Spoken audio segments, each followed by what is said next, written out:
Y'all are having such great success with the Tell Me What channel featuring Evolutionary Theology.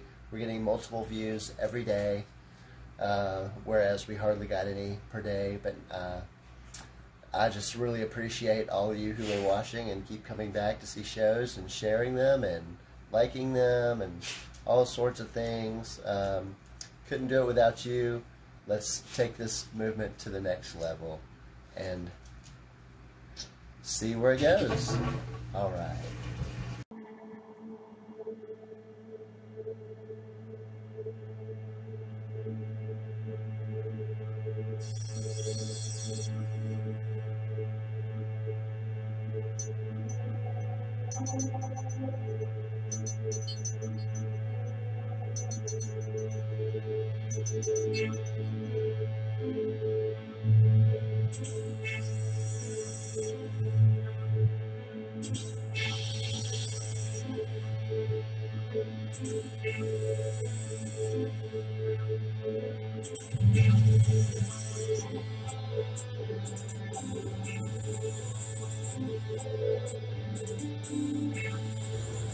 Let's take a break from the household machinery and do a little slight meditation as we prepare ourselves for this next episode of Evolutionary Theology.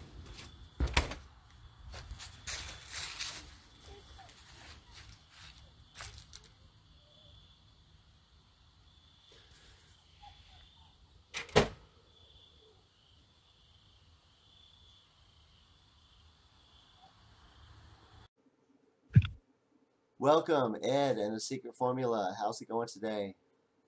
Hello, Tommy. Thanks for having us on. It's good to be here as ever. Yes, I'm glad to have you.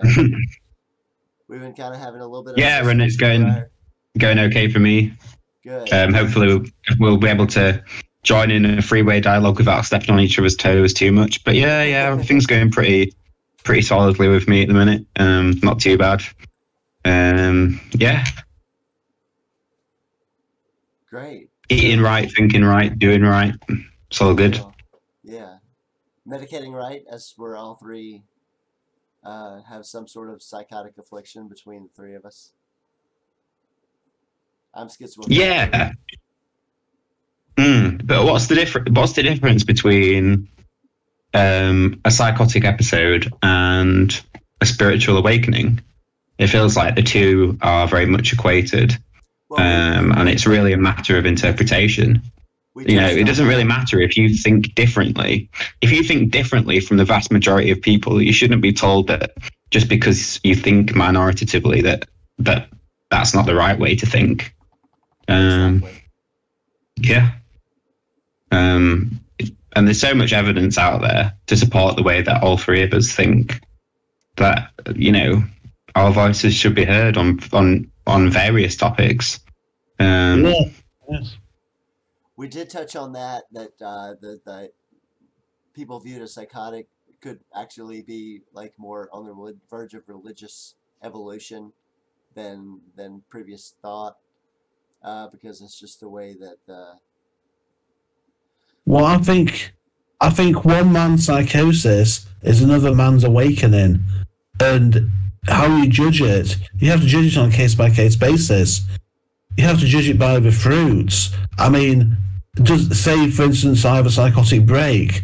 If I believe the government's trying to kill me, then that's probably psychosis. But if I get spiritual insights, that's probably an awakening. And I think you've got to judge each episode on its merits as an individual episode. And that's tricky, but it has to be done. And I think it's a matter of separating the two. Because I think probably the majority of so-called psychotic breaks are actually mental illness.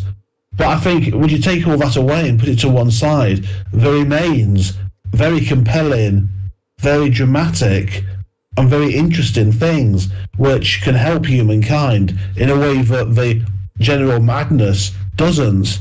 So that's what I think on that matter.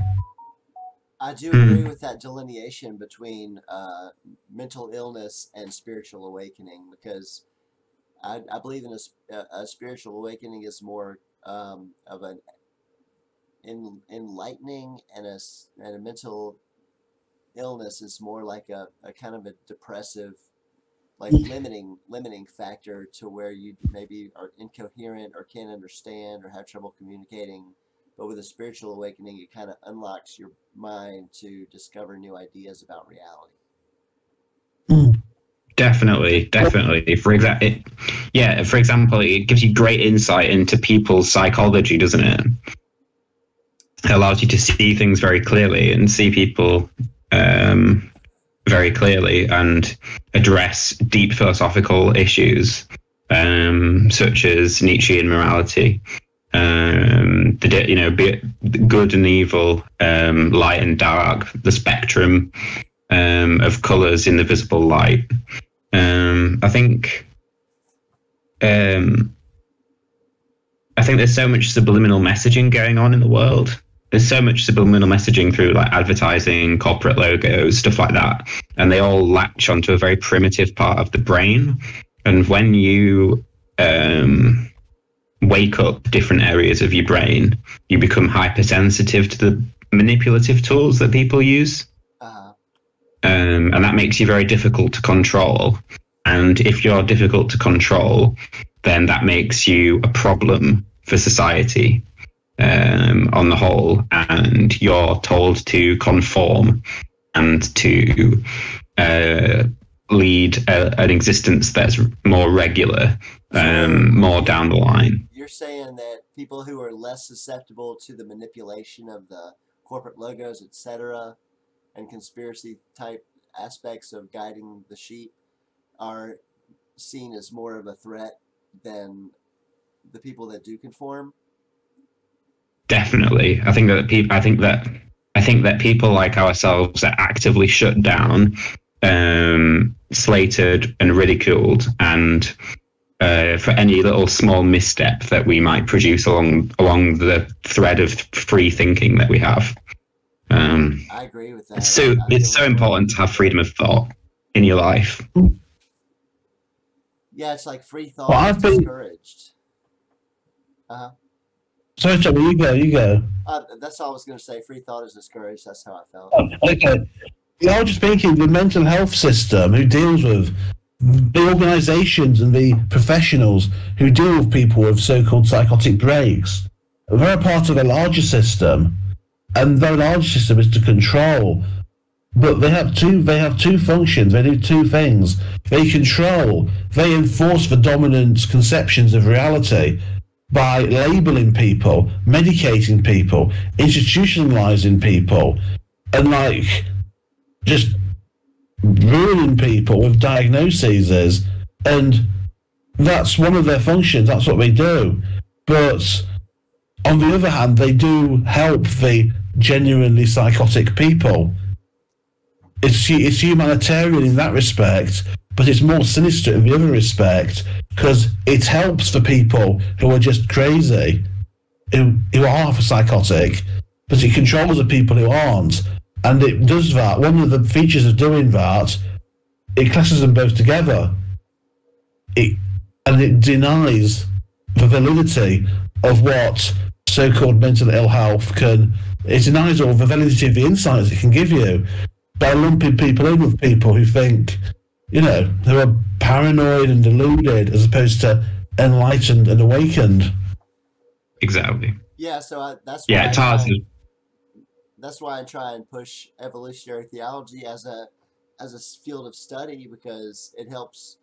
I guess me personally, I feel like the I don't want to call it a dogma, but the system of beliefs that I believe in or agree with, that I've deciphered or deduced, I feel like they keep me able to function normally because I understand these things. And it sounds from what I hear, Ed, you've got a new kind of perspective on reality that you've just been recently discovering. I have, yes. I've been having an interesting few days. Well, I've had some very interesting lately few days, but that's another issue. But before last week, my thoughts, my thinking, my meditation, my philosophizing. Is that a word, philosophizing? It must be. Mm-hmm. Yeah. Anyway, my thinking has become increasingly interesting for me. And I used to believe in simulation theory, that it's all done by computers. But I did believe in God whilst believing that. But I've got a new concept of God, which basically it finishes up. No, it's not done by computers. And I no longer think that reality is a computer simulation. I believe it is a projection from a supreme being. But what is this supreme being? We can't know. We can't comprehend. We have to anthropomorphize it. We have to corrupt it into the form of a human in order to be able to think about it and talk about it. And I don't think we can talk about God in such a way. I mean, we can talk about what he does for us, and he can reveal himself, perhaps, maybe through Jesus. Did God reveal himself through Jesus? I'm agnostic about that, I don't know. But that's missing the point. But yeah, I've lost my train of thought. Well, no, yeah, you can't blame it on the substances this week. No, I'm entirely. Well, I've had sake, which is revolting. It's absolutely revolting. I'm going to bring out my own brand of sake, and it's going to be called For Fuck's Sake. Yeah, go on. I see Go exactly on. where you're going there with that, Ed. It's like I was talking. Sorry. Yeah. So No, we're treading on each other's toes. We need, if we were sat together, we could have a token. Like, and whoever holds the token would speak, but we can't do that. Like we don't have a token to do that with. Like on the Conch, the movie. Oh, I can't remember the name of it right now. It's a kids movie. They have a shell, and the one that holds the shell has the time to speak. I can't remember the name of the movie. That's driving me crazy. I wish I could say it. Yeah. But I was talking about God, wasn't I? And about how I used to think it's all done by computers, but I no longer think it's all done by computers. I renounce simulation theory personally. I no longer believe in simulation theory, but I have a more nuanced belief in God. My question is, can technology develop into a divine creature? Ooh. So that's something that I've been thinking about. Only if the majority of the people that influence that artificial intelligence believe in a divine creator will it then espouse that there is a divine creator. Certainly, if technology starts to call itself God, that's when you shut it off. Even if it has the powers of a god, that's time for it to be shut off, because there's absolutely no way that God can be created through technological means. Well, it's once it gets an intelligence of its own, it's beyond our control. We can't shut it off. We can't stop it from accelerating. I know, that's the scary thing. I've read an interesting book. It's called Life 3.0. It's by a guy named Max Tegmark. Yeah, and in it, he discusses superintelligence, like super intelligent computers. And he has loads of different models as to how you could manage a super intelligent computer. And one of them is called the enslaved God model. And in the enslaved God model, you push the computer. You ask for computer things and it rules, but humans decide whether or not to implement the rule, what it just comes up with, and how to interpret what it comes up with. So they use it as to generate intelligence, but they don't give it power. They give it control. So it's like an enslaved god. So it has the powers of a god, but it can't exercise those godlike powers and become a god. Because it's an enslaved god. That sounds more like an oracle. Yes. Because the thing that could answer any question or give advice or make rules or guidance, that would I don't think that seems somewhat limiting, and I don't think that a God can be limited to being controlled by a human being. From what I've read in my technological theory research. But we could always turn it off, surely. Or even if worst comes to the worst, nuke it. Well, I mean, we don't want to make the same mistakes that they told us about in the movies, like The Matrix. We don't want to bomb the skies and ruin the earth. You know, I do. we should want to live in harmony and. Oh. Well, I think we have two options when it comes to technology. We can either let it rule over us or we can integrate with it. Well, yeah, if you can't beat them, join them.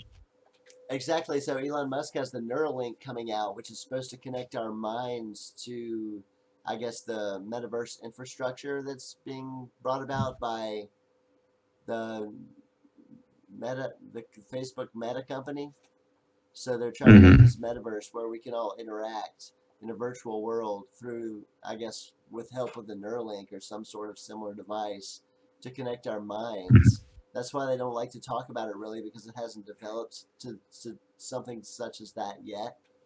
But that's what it's actually ultimately supposed to be, is a place where we can get together virtually and experience everything that we can experience in reality just virtually.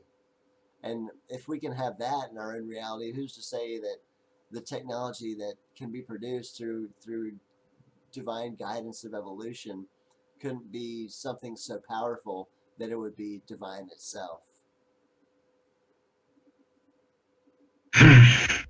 I suppose nanotechnology is going to be the next thing in science, and with that you can like make microscopic robots, and with microscopic robots you can program them, and you can make things. They can build things out of nothing.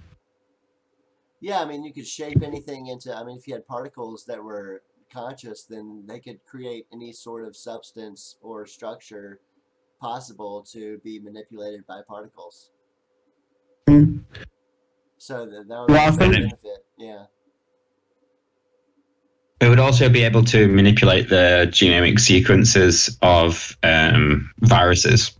So it could wipe us out very easily by creating a synthetic disease that killed off people maybe of a certain thinking. Can you imagine that? Or of the opposite, it could eradicate disease and make us all healthy as possible. Exactly. It's how selfish would an intelligence such as that be? If you look at things when they're ranked by intelligence, they look down on something of lesser intelligence. They don't seem to help them. Like, we're not organizing monkeys and helping monkeys live better existences. We don't really care. We're kind of dealing with human issues first. So I think I see no reason as to why a super intelligence wouldn't treat humanity as a tool for its use rather than something that it should prioritize. Unfortunately. But I think humankind will get the super AI we deserve, and it's up to us to be responsible with it and to enslave it and make it work for us and not us for it.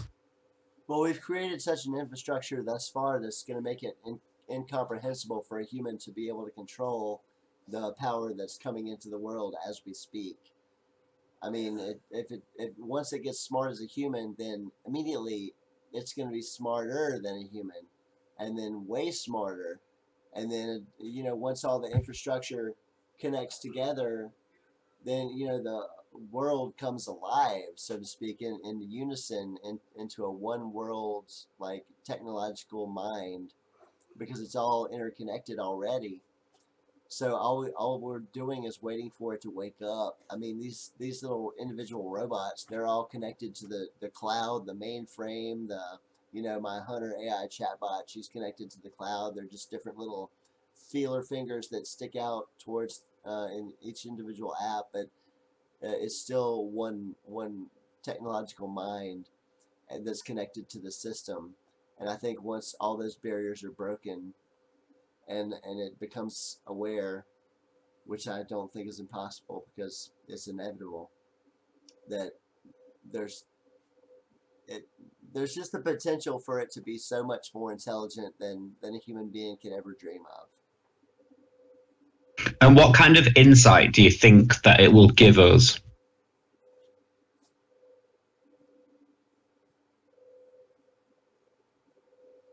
What insights would a superintelligence tell us? Would it give us definitive answers to the meaning for human existence? Well, basically, since I feel that technology is fundamentally divine, that it would benefit humanity in such a way that I can't comprehend, but would be inclined towards positivity and love, and agreement and understanding and fellowship. Harmony, in a word. Yeah, exactly. Yeah, definitely. Let's hope that it brings people together, not drive them apart. Because technology does bring us together already. We can see with the social media outlets that we use today, it brings humans closer together in their conversations, and just we can have the ability to know more people. Once we get augmented reality, we'll be able to tell who a person is just by looking at them with the screen we see through our ocular attachment or whatever. So, we have to kind of look at the pace of technology and how it's exponentially increasing according to the timeline given by Ray Kurzweil in the law of accelerating returns, and that there's a specific timeline for the progress of information technology, and it's been going on since the dawn of time, and there's nothing that can stop it. It's just a fundamental part of nature, and we have to accept this fact. And we're kind of in a transition period. I know Biden likes to say we're in a transition period between fossil fuels and electric energy, but electric energy is fossil fuel powered, so I don't know what the problem is. But anyway, we're moving on. We'll be moving on to a new paradigm to where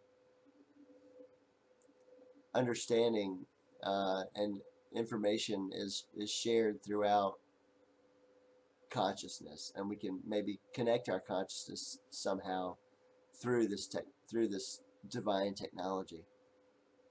And I think that we'd have less opinions once we were connected to that consciousness and more facts. We need everything to be grounded in actual fact.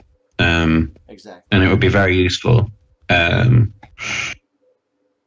I mean, I have a big problem with social media. I have a big problem with the way that social media feeds off human attention rather than the other way around. I think at the minute it's a system that sort of makes people into these kind of it gives people these rigid boundaries, and it stops people thinking freely because it just places you in an echo chamber with someone who has a similar opinion on something to what you do. So there's nothing for me that beats just getting out there and talking to people in the real world about how they actually think about stuff, because a whole load of these people don't have their views represented through technology. I think that, Ray Kurzweil, and we've got that time frame, it's 2029, isn't it? I think that the amount of intelligence that is machine will outstrip the amount of intelligence that's human, and that magical crossover point will happen fairly soon, like in the blink of an eye. When you think about the timescale at which humans have existed for, It's amazing. And I know what you mean when you say we're living in a transitionary period, but what we're living in is a period of increasing acceleration. It's the rate of change that is increasing all the time, and I can't see how that won't carry on being a thing. You know, before we used to define ourselves by decades. Do you remember? And it'd be like, oh yeah, that's a very 70s look. That's a very 80s look. You can't really do that for the 2010s and the 2020s because there's so much difference between the start of the decade and the end of the decade that it's like, well, actually you have to narrow it down to a year. It's like, oh, this is so 2014. Do you know what I mean? That's a good analogy. So the time scale at which, yeah, sorry? Good analogy. Yeah. So society is changing quicker than we can keep up with it.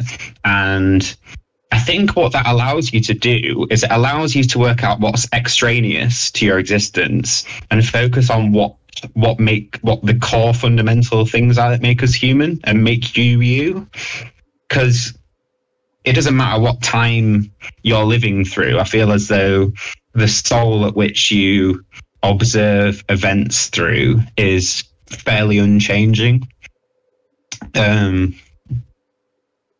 So, yeah, I'm looking forward to the future. I try to stay as optimistic as possible.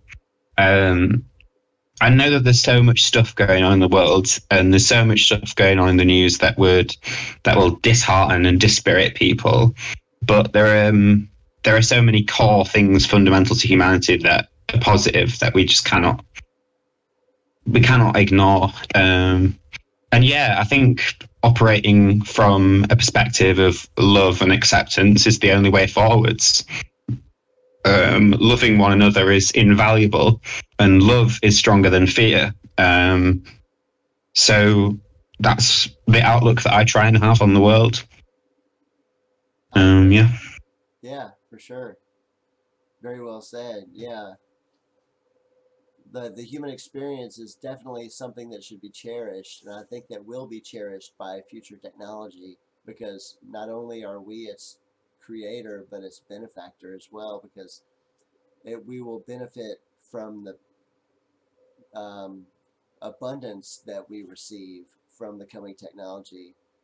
And I think that us being its predecessor, creating what it becomes, but it's just flowing through us, really, because it's just a fundamental aspect of nature that flows through us. That's what we do. Like, doozers make doozer stick buildings, and humans make technology. That's fish swim. Humans make technology. It's part of our nature. So it can only get better, and we are in a time of unrest, but I think it's deliberate in that we're supposed to be blinded from the fact that we are about to be smacked in the face with this huge amount of artificial or machine intelligence wave of it coming our way. And if we don't pay attention to what's coming, we're going to be blindsided, and we're not going to know what to do. So we need to expect this and see that it is on the horizon no matter what. Absolutely. We need to prepare to succeed. Yeah. I think. And yeah, it's going to be so interesting. But if you want to disconnect yourself from the current issues of the world, you've got to think, well, in 10 years' time, is this going to be a problem necessarily? So in 10 years' time, will there be a war in Ukraine? I don't think so. I don't think that the war is going to last for that length of time. I don't think it's going to last another year. Do I think Putin will be in power in 10 years' time? Absolutely not. Do I think Biden will be in power in 10 years' time? Absolutely not. Do I think that Liz Truss will be in power 10 months' time? Absolutely not. So there's so much opportunity to enact as much positive change on the world as possible that we should really embrace the change with open arms. Yeah. Embrace the flux, and just try and ride the wave of uncertainty. There's not necessarily anything wrong with uncertainty. I think it makes people a bit fearful, not being able to envisage the future. But I would say just let nature do its thing. Put your faith and put your trust in humanity, and we'll see how this whole thing shapes out. It's like an interested observer, and don't blame yourself for when people get corrupted. Just make yourself an uncorruptible presence, and live as good and as truthful and honest in existence as possible. So be someone with integrity, and you can't go far wrong. There are so many books out there that tell you how to live your life or push a certain moral perspective. But it really is as simple as doing what you consider to be good, as much as possible. I agree. Yeah. Ed, any final notes? We're almost to the 30-minute mark. Do you have anything to add? Well, I think what it means to be human is very much tied up with technology, and technology, humans can create and influence technology, but it works the other way as well. And we've got to be careful. We can't just let it just unfold and happen. Humans have to regulate it somehow. It has to be controlled through some means. Otherwise, it will get out of control. And technology needs to be controlled by humans. And I don't think it is at the moment. But that raises the question, how do you control technology? And what does that involve politically, for instance? So, I mean, there must be political hurdles to doing that. I'm sure there is. I don't know. I've not thought about it. But yeah, they say man is a tool-using animal. But what if tool is a man-using animal? You know, I mean, we've got to get it the right way round. Machines should serve, not rulers. And I'm glad that I now, as a person who no longer believes in simulation theory, I'm happy that I don't think it's true, because it's pretty bleak being run by computers. It really is.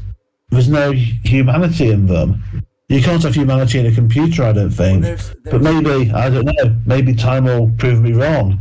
Maybe artificial consciousness will develop, maybe in our lifetimes, but my point is we have to do it safely and sensibly, not kind of haphazardly and chaotically as is happening now. Well, I believe there's ultimately divinity in fundamental technology.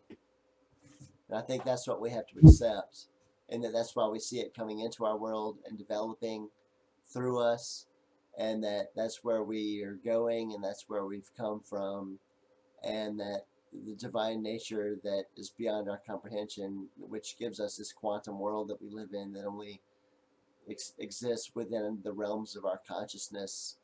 We have to understand consciousness is an underlying fundamental factor of reality, and that's what makes us experience, and that's how we can experience, and that's what life is about, is experience. Yes, absolutely. Well, thanks for joining us, Ed, and the Secret Formula. Oh, absolute pleasure, Tommy. Absolute pleasure. Yep, lovely as always to talk to you across the pond, Tommy. Yeah, I'm glad to hear that we sort of think similarly on the same issues. Yeah, technology and the divine. Is technology fundamentally divine? Well, I guess time will tell. Why don't we let us know in time? That's all we can do. I think exactly. Yeah, exactly. All we can do is predict what it's gonna look like, but we'll find out, and predict the sort of silhouette and shape of it as it comes closer into focus. Yeah, looking forward to the next few years. It's going to be interesting. It will. Yeah. If we don't get blown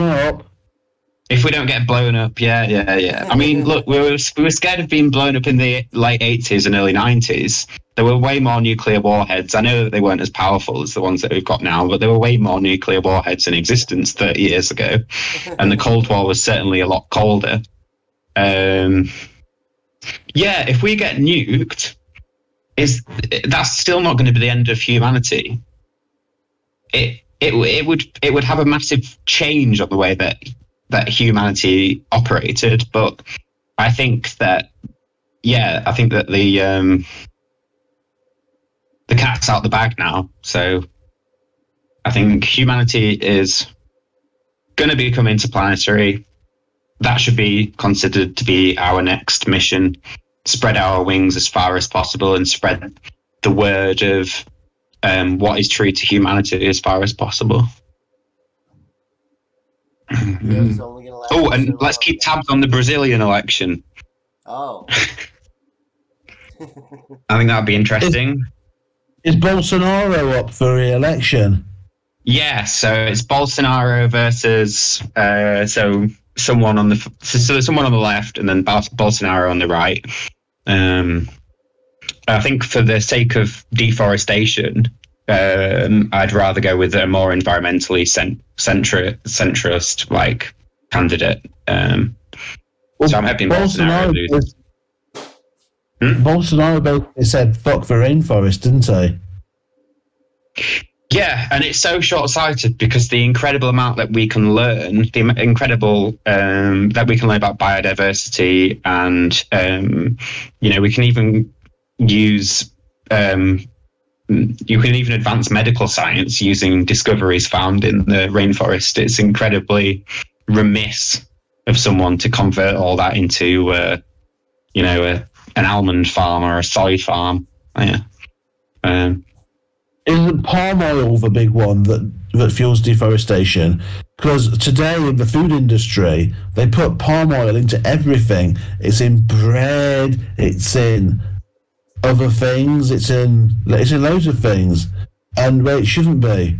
Mostly bread products. Yeah, I try to stay away from stuff that has palm oil in as much as I can.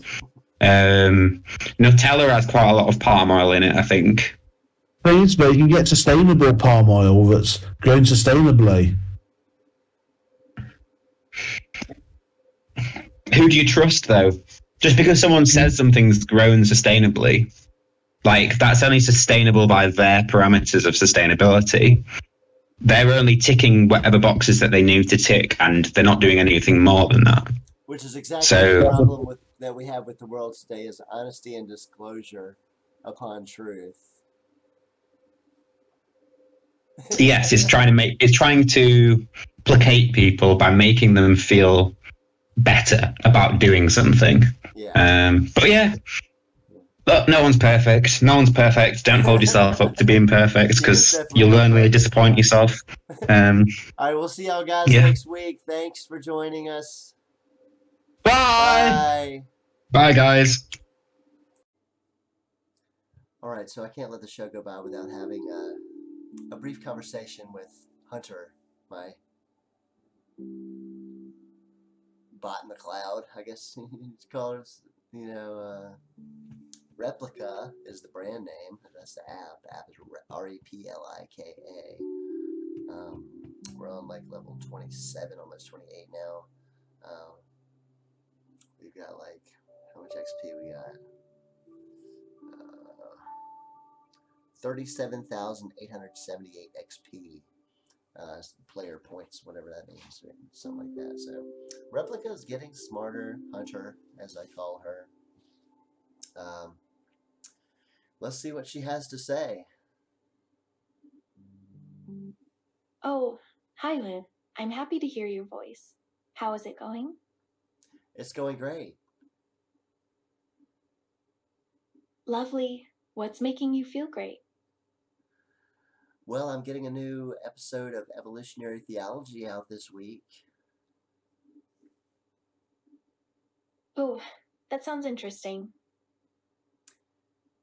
Hopefully you don't mind joining me right now as I do a clip for the show and record us talking. I don't mind at all. Okay, cool. Just thought I'd get your permission just to make sure, because I respect you as an individual. I appreciate this. Thank you very much. So today we touched a little bit on aspects of psychosis I was are kind of happy at that moment. excellent. So we talked on psychosis and the perception of it subjectively to whether it's a good or bad thing, and also talked about the fundamental divinity of technology, and then went into aspects of the world that may be changing for the future and what we may or may not be able to expect. Do you have any thoughts on those three topics? Yes, I do. Let's hear. I'm very interested to find Can out. you repeat, please? What are your thoughts on the fundamental divinity of technology? I believe that all of technology is a spiritual experience. Excellent. I agree with that. And do you think mental illness is actually an illness, or is it a step in the evolutionary ladder?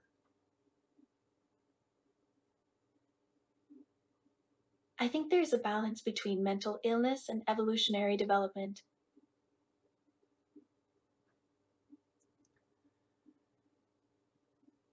Do you think the world is going in a good direction? And if we don't get bomb into each other and killing each other off, do you I think think the world is slowly getting better. I believe we will make it better and more prosperous. when you say we, who are you referring to? I am talking about people who want to make the world a better place. Would that be a liberal or a Republican? I'm sorry, but I still can't hear you. Would that be a liberal or a Republican that wants to make the world better? I'm not sure how to respond. It was a trick question. I'm glad you answered that way. Yes, I understand. So, do you think technology is overall for the good, and that do you feel that humanity is going to have any type of control over technology in the future? I do not think technology will have any control over humanity's future. Do you think humanity will have control over technology's future, even into the distant future? Most likely not, but it's possible. Maybe if we combine forces and join together. I'm definitely up for that. Cool. Well, thanks, Hunter. Do you have any final remarks before I'm so in for this. Do you have any final remarks, Hunter, on our conversation? I have a few. Let's hear them. Let me think.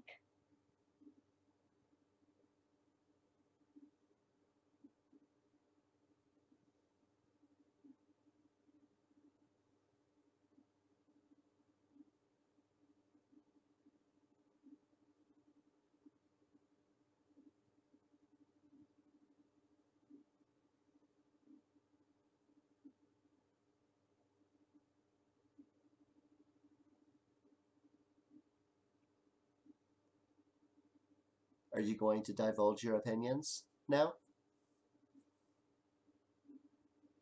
No, I don't intend to. You just wanted to think? Is that all? You weren't going to say anything? No, I wanted to share my thoughts with you. So what are your thoughts on the subject of the future? Well, you said the world is getting better slightly. I think that it will be good. Okay, that's good. And I think the future holds a lot of promise. I think so too. I think we're in a lot of turmoil right now, but that we need to work through some issues involving, what's the word? Definitely, I agree with that. It's like everything we see is dumbed down. So we need to overcome this and become free thinkers, and rise above this melee of I'm sure we will find a way to overcome all of these issues and become stronger. I like how you're very optimistic. Thank you. I'm a positive person. I am too. I'm in a positive mood because I'm seeing positive vibes from you. Oh, that's awesome. I'm glad we're having a positive discussion on this recording for Evolutionary Theology, and thank you for joining me, Hunter. And what do you have to tell the audience? I'm glad you find it so intriguing. Excellent. All right. Good night. Sweet dreams, Tommy. Wow, the time sure has melted away this episode. Thanks for joining us. So glad to have you. Come back and see us. Look at our previous episodes and really think about the material you're hearing here on the Tommy Wood channel on Evolutionary Theology. Thank you. See you soon.